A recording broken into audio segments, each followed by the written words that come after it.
കവിഞ്ഞൊഴുകുമി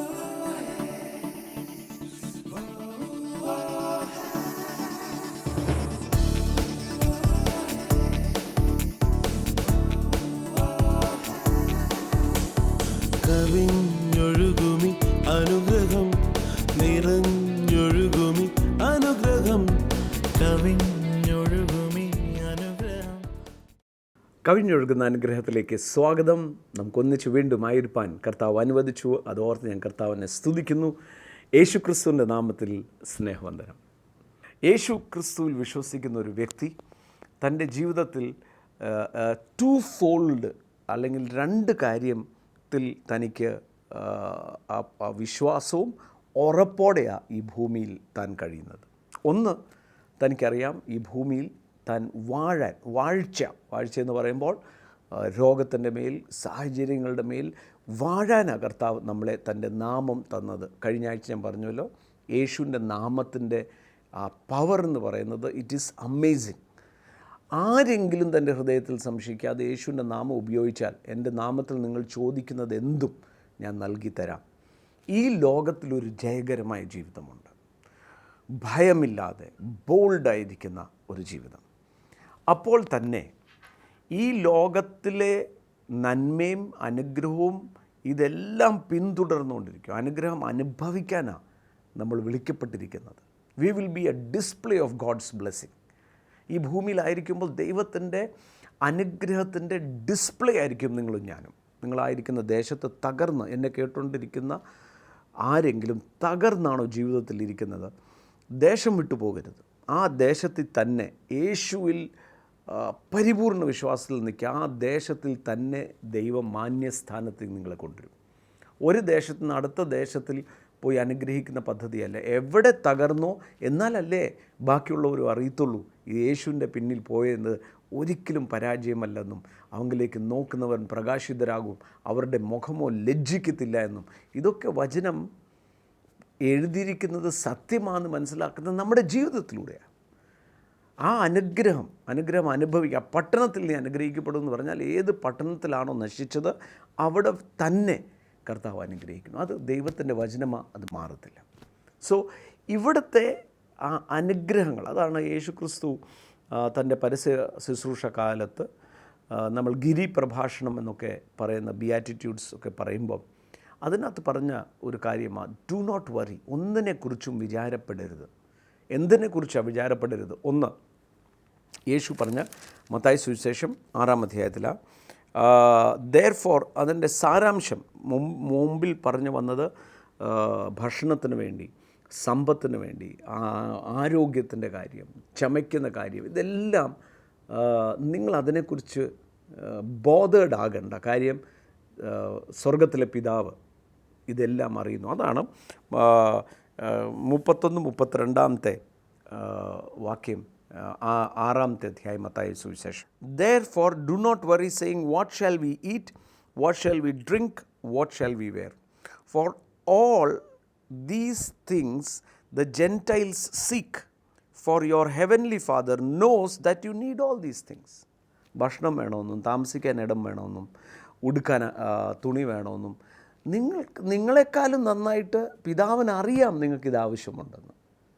അതുകൊണ്ട് ഇതിനെക്കുറിച്ച് വിചാരപ്പെടരുത്. നമ്മൾ ഓർത്തോണം, വിശ്വാസത്തിൻ്റെ ഓപ്പോസിറ്റാണ് ഭയം. നമ്മളെ ഭയപ്പെടുത്തുക, ഇതൊന്നും നടക്കത്തില്ല, അങ്ങനെ നടന്നാൽ എങ്ങനെ സംഭവിക്കും, ഇതൊന്നും നടക്കാത്ത കാര്യങ്ങൾ. അതായത് നല്ലൊരു ശതമാനം ആൾക്കാർ ഭയത്തിൽ കഴിയുന്നത് 90% നടക്കാത്ത കാര്യം നടക്കും എന്ന് ഭയത്തിലാണ്. നടക്കാൻ പോകുന്നില്ല അത്. പിന്നെ എന്തിനാ നടക്കുമെന്ന് പറഞ്ഞ് ഇപ്പോഴേ ഭയപ്പെട്ട് നിൽക്കുന്നത്? കർത്താവ് എൻ്റെ ഉള്ളിൽ വന്നാൽ, ജാതികൾ എന്നവിടെ ഉപയോഗിച്ചിരിക്കുന്ന വാക്ക് ദൈവത്തെ അറിയാൻ മേലാത്തവർ.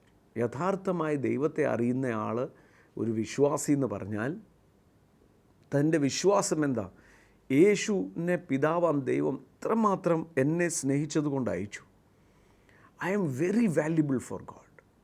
കർത്താവിന് വേണ്ടി ഞാൻ വളരെ വിലപ്പെട്ടതാണ്. അല്ലെങ്കിൽ സ്വന്തം പുത്രനെ ആദരിക്കാതെ എനിക്ക് വേണ്ടി തരുത്തില്ലായിരുന്നു. അതാ റോമർക്കെഴുതിയ ലേഖനത്തിൽ പൗലോസ് എഴുതുമ്പോൾ പറയുന്നത്, തൻ്റെ സ്വന്തം പുത്രനെ ആദരിക്കാതെ നമുക്ക് ഏവർക്കും നൽകിയവൻ, ആദരിക്കാതെ നമുക്ക് ഏവർക്കും നൽകിയ പിതാവ് അവനോട് കൂടെ സകലതും സൗജന്യമായി തരത്തില്ലയോ?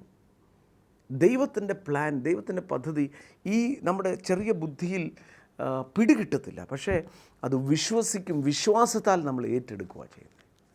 അതുപോലെ സ്നേഹമാണ്, മാനവരാശിയെ ദൈവത്തിൻ്റെ സ്നേഹമാണ്. ഒരു ക്രിസ്തീയ സമൂഹത്തെ അല്ല, മാനവരാശിയെ. For God so love the world, ലോകത്തെ ദൈവം സ്നേഹിച്ചതുകൊണ്ട് തൻ്റെ പുത്രനെ അയച്ചു.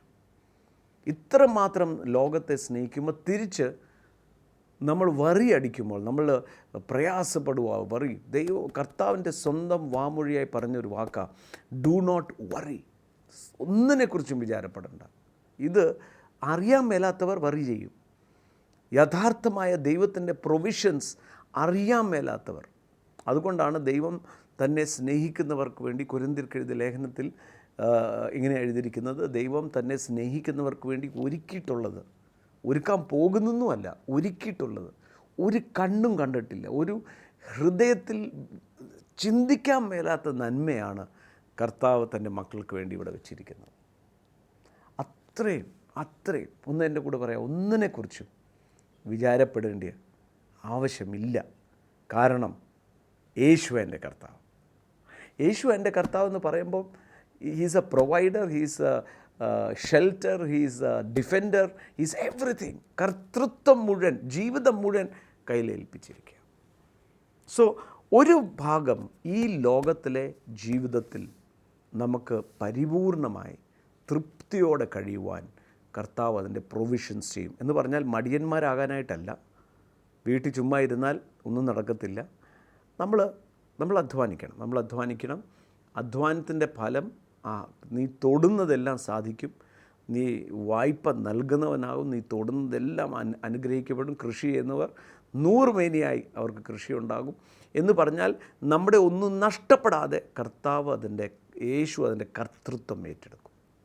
എന്നാൽ ഇത് ഒരു ഭാഗം മാത്രമാണ്.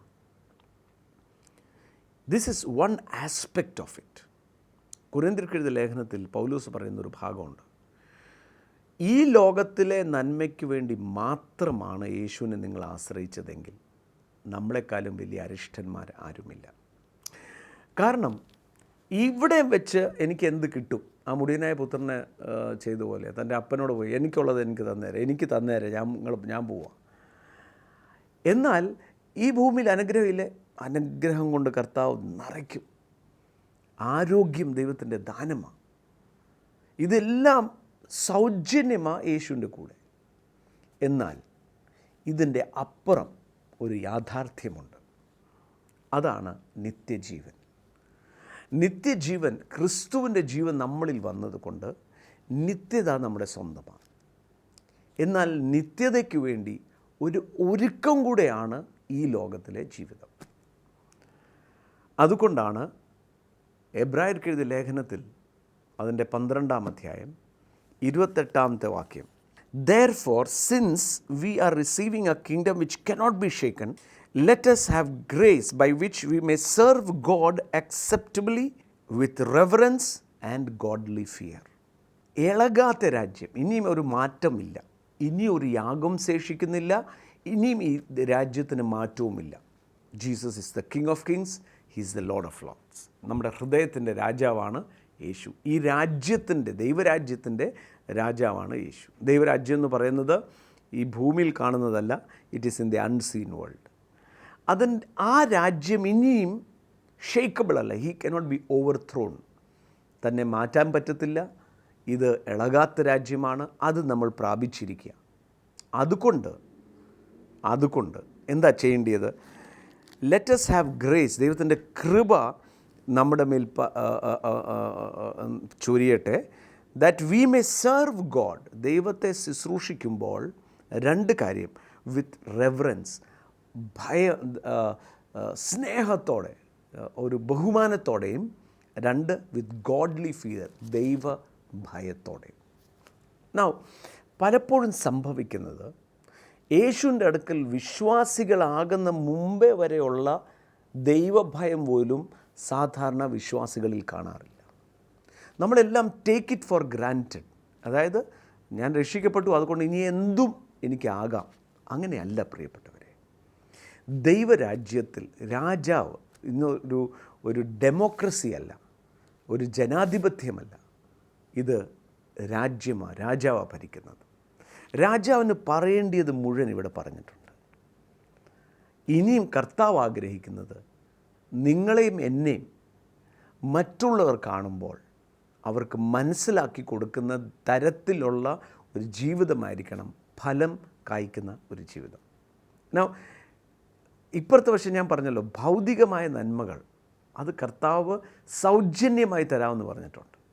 ഇപ്പുറത്ത് നമ്മുടെ ഉത്തരവാദിത്വം.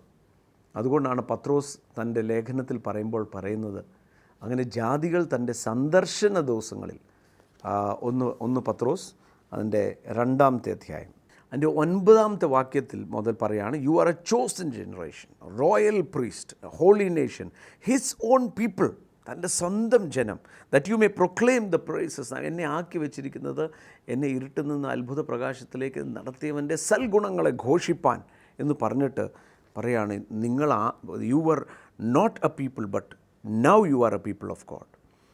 U had no mercy. നിങ്ങളുടെ പുറത്ത് കരുണയില്ലായിരുന്നു, പക്ഷേ ഇന്ന് കരുണയുണ്ട്. നിങ്ങൾ ദൈവമക്കളല്ലായിരുന്നു, ഇന്ന് ദൈവമക്കളായി. എന്നിട്ട് പറയാണ്, beloved I beg you as sojourners and pilgrims abstain from fleshly lust which war against your soul. Pathros അവിടെ ഉപയോഗിച്ചിരിക്കുന്ന വാക്ക് ഐ ബെഗ് യു, ഞാൻ നിങ്ങളോട് യാചിക്കുക.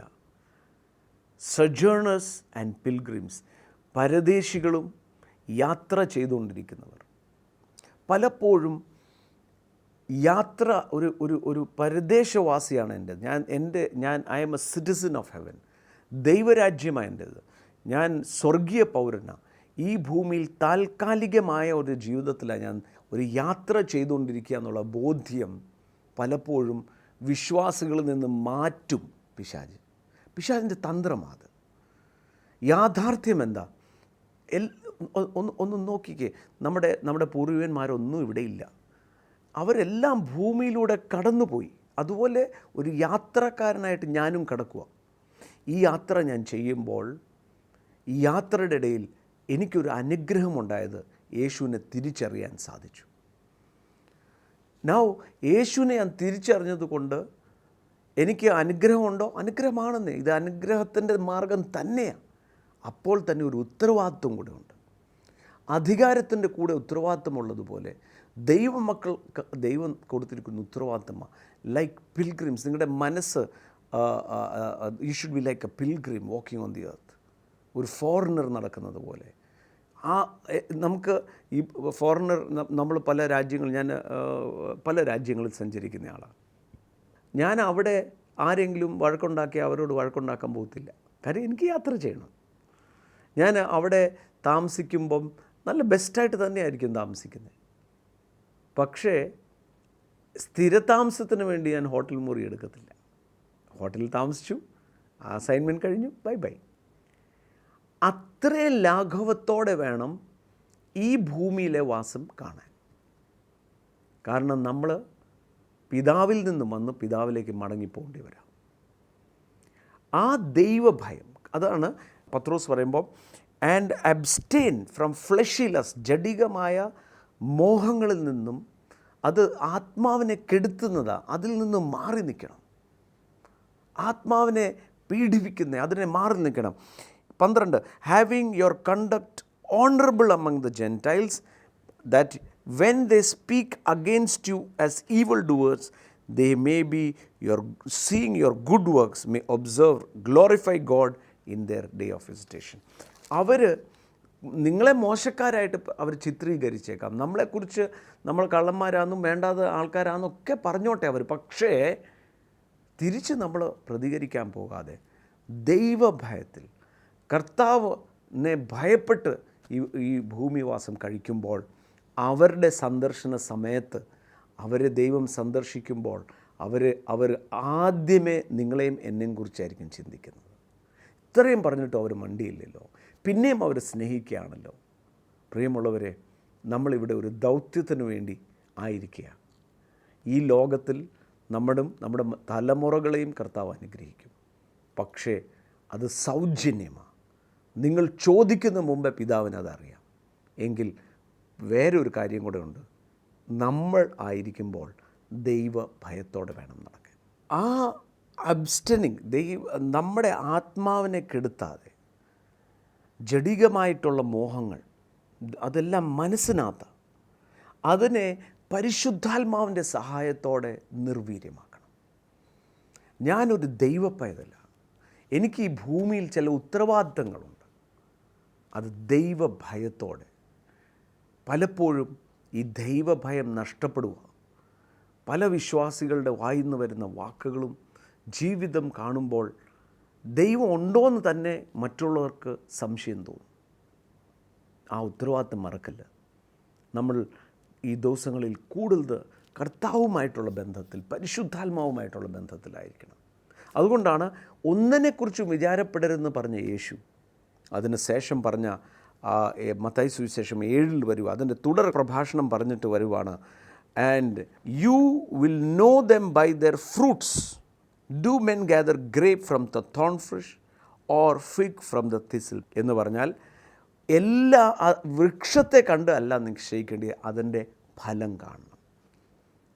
എന്നിട്ടാണ് താഴെ യേശു പറയുന്നത്, അന്ന് കർത്താവേ കർത്താവേ എന്ന് വിളിക്കുന്ന ആരുമല്ല ദൈവരാജ്യത്തിൽ പ്രവേശിക്കുന്നത്, എന്നാൽ എൻ്റെ പിതാവിൻ്റെ ഹിതം ചെയ്യുന്നവൻ. അതിൻ്റെ 21-ാം വാക്യം, അതിൻ്റെ ഫലം.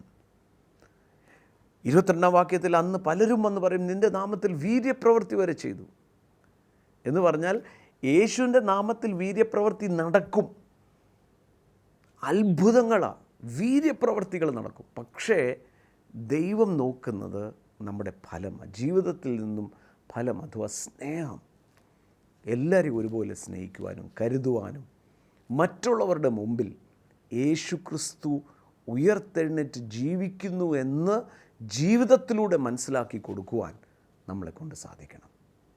ഞാൻ ആഗ്രഹിക്കുന്നത് ഈ ദിവസങ്ങളിൽ കൂടുതൽ നമ്മൾ പ്രാർത്ഥിക്കുകയും പരിശുദ്ധാത്മാവിൻ്റെ കൂടെ നടക്കുകയും നമ്മുടെ ഫലം കണ്ട് മറ്റുള്ളവർ അറിയട്ടെ യേശു ഉയർത്തെഴുന്നേറ്റ് ജീവിക്കുന്നു.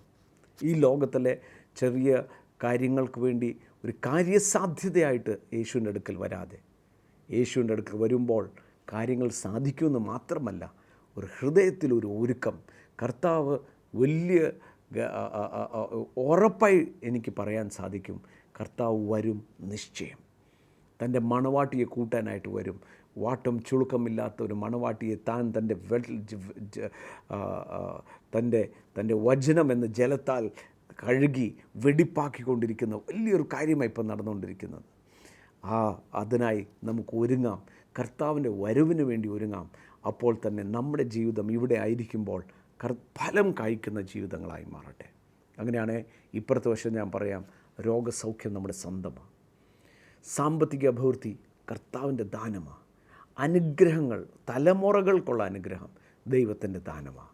നമുക്ക് ദൈവഭയത്തോടെ ഒരു പരദേശി എന്ന പോലെ ഈ ലോകത്തിൽ കഴിയാം. ഒരു അത്ഭുത സാക്ഷ്യം നമ്മൾ കാണാൻ പോവുക, കർത്താവ് തൻ്റെ ജീവിതത്തിൽ ചെയ്ത. ഇത് കാണുമ്പോൾ ഓർത്തോണം, ഈ സാക്ഷ്യങ്ങളെല്ലാം വിളിച്ചു പറയുന്ന ഒരു കാര്യമുണ്ട്, യേശു ഉയർത്തെഴുന്നേറ്റ് ജീവിക്കുന്നു. ആ ജീവനോടിരിക്കുന്ന കർത്താവ് പ്രവർത്തിച്ച സാക്ഷ്യങ്ങളാണ് നമ്മൾ കാണുന്നത്. അത് ഓർക്കുമ്പോൾ നമ്പർ 1 എന്നെ കരുതുന്നവനാണെന്ന് മനസ്സിലാകണം. അപ്പോൾ തന്നെ ഈ പറഞ്ഞ യേശു ഉയർത്തെഴുന്നേറ്റവൻ മടങ്ങിയും വരുന്നുണ്ട്.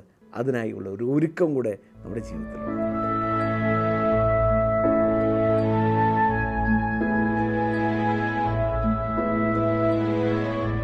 കുഞ്ഞുമാൻ ബ്രദറിൻ്റെ കൈ പൂർണ്ണമായും തളർന്നു പോയതല്ലേ? അതെന്തായിരുന്നു ആ സംഭവങ്ങളൊന്ന് പറയാം? കൈക്ക് എന്തോ സംഭവിച്ചതെന്ന് സത്യം പറഞ്ഞാൽ എനിക്കറിയത്തില്ലായിരുന്നു. ഞാൻ വീട്ടിൽ ഇങ്ങനെ ജോലി ചെയ്തുകൊണ്ടിരുന്ന സമയത്ത് എൻ്റെ കൈക്കൊരു വേദനയുണ്ടായി. ഞാൻ ഉടനെ ഡോക്ടറെ പോയി കണ്ടു. ഒരാഴ്ചത്തെ എനിക്കുള്ള മരുന്ന് തന്നു. അങ്ങനെ പല ഡോക്ടർമാരും മാറി മാറി നോക്കിയിട്ടും എൻ്റെ രോഗം സൗഖ്യമാകുന്നില്ല. അങ്ങനെ വന്നപ്പോൾ ഞാൻ അലോപ്പതി, ആയുർവേദം അങ്ങനെ പല ഡോക്ടർമാരെ സമീപിച്ച് നോക്കി. അവരാരും എൻ്റെ രോഗത്തിന് ഒരു തീർപ്പ് കൽപ്പിക്കുന്നില്ല. അത് വന്ന് വേദനയായിരുന്നു ആദ്യം, ചെറുതായിട്ടൊരു വേദനയേ ഉണ്ടായിരുന്നുള്ളൂ. അങ്ങനെ ആരും തീർപ്പ് കൽപ്പിക്കുന്നില്ല. വന്നപ്പോൾ 2.5 വർഷത്തോളമായപ്പോൾ എൻ്റെ കൈ സൂക്ഷിച്ചു പോയി. എൻ്റെ കൈ ആകെ തളർന്ന് ആകെ അവസ്ഥ നിലയിലായിപ്പോയി. അങ്ങനെ കൈ തളർന്നു പോയ സമയത്ത് ഈ കൈ ഇങ്ങനെ ഫ്രണ്ടിൽ ഇങ്ങനെ കിടക്കുകയുള്ളൂ, നടക്കുമ്പോൾ ഇങ്ങനെ കിടന്ന് ആടുകയുള്ളൂ. ഞാൻ ആരെങ്കിലും എന്നോട് സംസാരിക്കാൻ വരുമ്പോൾ ഞാൻ ഈ കൈ ഇങ്ങനെ പിടിച്ച് തിരിച്ച് എളിയിലെടുത്ത് വെക്കും. ഇങ്ങനെ എളിയിലെടുത്ത് വെച്ച് സംസാരിച്ച് അവർ നടന്നു കഴിഞ്ഞതിന് ശേഷമേ ഞാൻ നടക്കാറുള്ളൂ. കാരണം എൻ്റെ കൈ നടക്കാൻ തുടങ്ങുമ്പോൾ താഴെ പോവും. അങ്ങനെ വളരെ ബുദ്ധിമുട്ടിലായിരുന്നപ്പോൾ ഞാനിങ്ങനെ ഡോക്ടർമാരും ഇങ്ങനെ കൽപ്പിച്ചപ്പോൾ ഞാൻ ആത്മഹത്യയെക്കുറിച്ച് ചിന്തിച്ചു. എൻ്റെ ഭാര്യയെ രഹസ്യമായി വിളിച്ചു പറഞ്ഞു നമുക്ക് ആത്മഹത്യ ചെയ്യാം എന്ന് പറഞ്ഞ്. അങ്ങനെ എൻ്റെ ഭാര്യയെ സമ്മതിച്ചു. എൻ്റെ മക്കളെയും കൊന്നു കളയാമെന്ന് ഞാൻ തീരുമാനിച്ച്. ഇങ്ങനെ എൻ്റെ മൂത്ത മകൻ അന്ന് 8 വയസ്സ്, എൻ്റെ ഇളയ കൊച്ചിന് അന്ന് 6 വയസ്സ് പ്രായമായിരുന്ന സമയത്ത് അവരോട് കുടിക്കാൻ ഇഷ്ടമുള്ള സാധനം ചോദിച്ചു. അത് മേടിച്ച് വെച്ച് വിഷവും മേടിച്ച് കട്ടിലിൻ്റെ അടിയിൽ വെച്ച് ഇങ്ങനെ ഇരുന്ന സമയത്ത് എൻ്റെ ഭാര്യ എല്ലാ സാധനങ്ങളെല്ലാം പെറുക്കി അടുക്കി വീട്ടിലെല്ലാം ശരിയാക്കി വെച്ചു. എല്ലാം കാണാനുള്ള എല്ലാ സാഹചര്യത്തിലുമാക്കി വെച്ചപ്പോഴാണ് എൻ്റെ ജ്യേഷ്ഠൻ്റെ മകൻ റോഡിൽ വന്ന് നിന്ന് എന്നോട് ചോദിച്ചു, എൻ്റെ ഭാര്യയെ വിളിച്ച് ചോദിച്ചു, അമ്മാമ്മേ അപ്പാപ്പി എന്തിയെന്ന്. അപ്പാപ്പി അതേ കട്ടിലയിലിരിക്കുന്നു എന്ന് പറഞ്ഞു. അപ്പോൾ അവൻ എന്നോട് ഇങ്ങനെ പറഞ്ഞു, ഞാനിപ്പോൾ കോട്ടയത്ത് സ്വർഗീയ വിരുന്നിൽ പോയിച്ച് വരുവാണ്, അവിടെ ഒരുപാട് രോഗികൾ സൗഖ്യമാകുന്നത് ഞാൻ കണ്ടു, അപ്പാപ്പി അവിടെ പോയാൽ സൗഖ്യമാകുമെന്ന് പറഞ്ഞു. അപ്പോൾ ഞാൻ ദയനീയമായിട്ട് വിഷത്തേലോട്ടൊന്ന് നോക്കി, ഇത് കഴിക്കാൻ ഇനി സമ്മതിക്കുകയല്ലേ എന്ന് ചോദിച്ചു. എൻ്റെ ഭാര്യ എന്നോട് പറഞ്ഞു തലയാട്ടി കാണിച്ചു ഒന്ന് പോയി നോക്കിച്ച് വരാൻ. അങ്ങനെ ഞാൻ വിഷത്തെ ചിന്തിച്ചുകൊണ്ടാണ് ഈ സ്വർഗീയ വിരുന്നിൽ കോട്ടയത്ത് വരുന്നത്. അങ്ങനെ ഏത് വർഷമാണ്? 13 വർഷമായി. 13 വർഷം മുമ്പ്. എത്ര നാളെ കൈ തളർന്നു കിടന്നു? 2.5 വർഷം. അങ്ങനെ ആണ് ഞാനിവിടെ വന്ന് പ്രാർത്ഥിക്കുമ്പോൾ ഒരുപാട് ദൈവദാസന്മാർ ക്യൂ നിൽക്കുന്നു. ആ ക്യൂവിൽ ഞാനും ഏറ്റവും പുറകിൽ പോയി നിന്നു. പ്രാർത്ഥനയ്ക്ക് എനിക്ക് സമയം പോകുമെന്ന് കണ്ട് ഞാൻ അതിൻ്റെ ഇടയ്ക്കൂടെ കയറി ഒരു 20ാമത്തെ ലൈനിൽ വന്ന് നിന്നു. അതിന് ആരും എന്നോട് കുറ്റമൊന്നും പറഞ്ഞില്ല. ഞാൻ തോമസ് കുട്ടി വേദറിൻ്റെ അടുത്ത് വന്ന് നിന്ന് പ്രാർത്ഥിക്കുമ്പോൾ ഞാൻ പറഞ്ഞു എൻ്റെ കൈക്ക് തളർന്നു പോയതാണെന്ന് പറഞ്ഞു. തോമസ് കുട്ടി വേദർ 2-3 വാക്ക് പ്രാർത്ഥിച്ചു. എനിക്കതിൽ വിശ്വാസമായില്ല. ഞാനങ്ങ് നടന്നുപോയി. എന്നിട്ട് രഹസ്യമായിട്ടൊന്ന് തിരിഞ്ഞു നോക്കി. എൻ്റെ തലയ്ക്കകത്ത് വേദനയുണ്ടായിരുന്നു, അത് ഞാൻ പറഞ്ഞില്ലല്ലോ എന്നോർത്തു. ഞാൻ ബസ്സിൽ കയറി യാത്ര ചെയ്യുമ്പോൾ എൻ്റെ കൈ അറിയാതെ, എനിക്കിരിക്കാൻ സീറ്റ് കിട്ടില്ല, കൈ അറിയാതെ ബസ്സിൻ്റെ മുകളിൽ പിടിച്ചു.